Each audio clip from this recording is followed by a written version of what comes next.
back. It's 6:39. Beer lovers rejoice. Kalamazoo Beer Week is in full swing all this week, and there are hundreds of events to check out. But it's not just for fun. The craft beer industry is a booming business in West Michigan. Kalamazoo Beer Week is all about education and supporting the small local breweries. It's fun for people who already know about beer, and it's a chance for others to get involved. We're joined by Ann Drummond, who organizes Kalamazoo Beer Week each year. So good morning, Ann. Thanks for joining us. Good morning. Thanks so much for having me. This is well underway, started this weekend. It is, and it's so exciting. This is year 5 for us. Wow. So it's hard to believe that we've made it that far, right?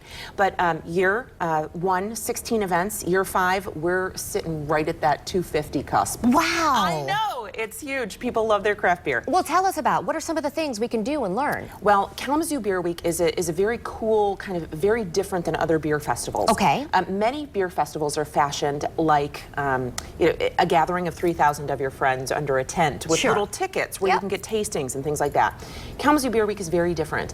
It's individualized events that are a partnership between a restaurant or bar location or gourmet retail outlet and a local brewery or a domestic craft brewery, and it fashions.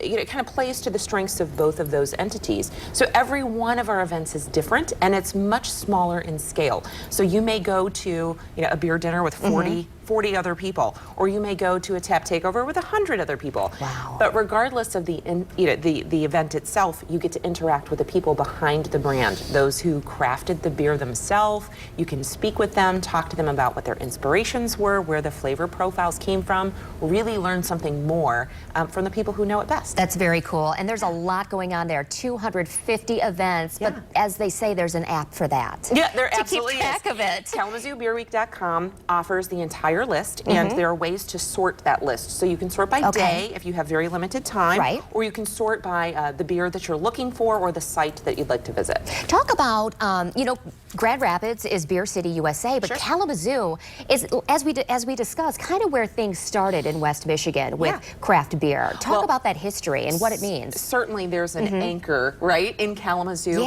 Bell's Brewery has been around for 30 years this year, and that's very exciting for our community. 5 years ago when we started Kalamazoo Beer Week, there were 2, 3 places brewing on the landscape. Now, not anymore. Not anymore. We have 10. I think our 11th is coming on board in the coming month. So it's really exciting to see the growth just in that small community.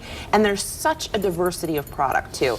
The big guys, the big brewers, right? But also folks who are producing really quality product, really stellar craft beer that are yet to distribute.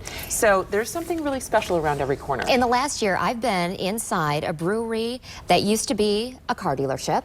My mother said, I bought a car. I bought a car right on this floor, off this floor. I too have bought a car off that floor. Isn't that funny? Yep. And another one in a very charming little corner diner. Yes. So you're talking about Gonzo's Big Dog Brewery, which is fantastic and new to the scene, and also Tibbs, which is a tiny but very stellar producer. Great location. Yeah, both are great. Okay, now we talk about safety when it comes to beer consumption, and I know that's something you want to touch on. Absolutely. Kalamazoo Beer Week is about the appreciation of craft beer and all of the things that we love about the craft beer movement. It is not about the abuse.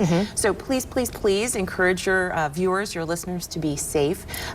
On every piece of printed material for Kalamazoo Beer Week, posters, table tents, passport cards for pub crawls, whatever the case might be, there is a QR code that any smartphone user can use to find a list of taxi services and other ways to get a safe ride. So we absolutely want everyone to be safe, get home safely, get a designated driver. Smart. Thank you, Ann Drummond, for joining us this morning.